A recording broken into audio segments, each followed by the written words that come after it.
Une épaisse colonne de fumée au milieu de l'océan. À plus de 80 km de Mbour, au sud de Dakar, une pirogue pleine à craquer vient de prendre feu.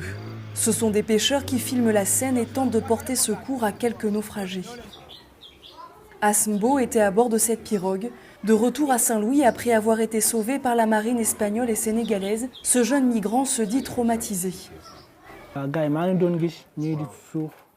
Les gens se disputaient les bidons pour sauver leur peau. Moi, j'ai dû me battre pour arracher un bidon et flotter dessus.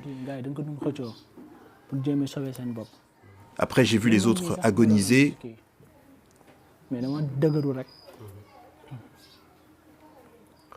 Certains étaient déjà morts.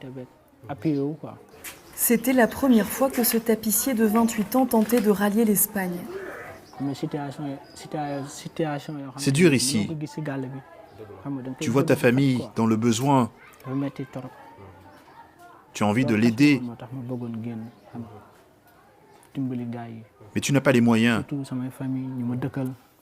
Alors j'ai décidé de partir pour soutenir mes proches.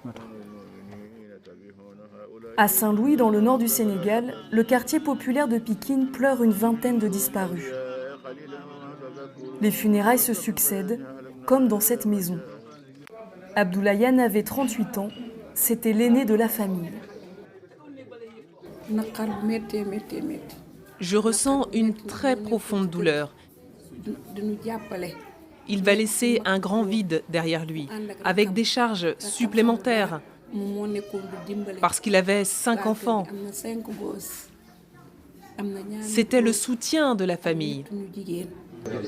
Pourtant, ce drame n'a pas découragé les candidats à l'exil. Son propre frère, qui devait partir juste après lui, ne renonce pas au grand voyage.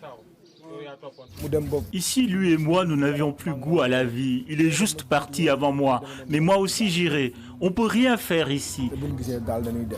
Si je revois une pirogue, j'embarque aussi, car j'ai pas le choix. Des départs qui augmentent avec la crise sanitaire de la Covid-19, plusieurs pirogues en partance pour l'Espagne ont été interceptées ces derniers jours.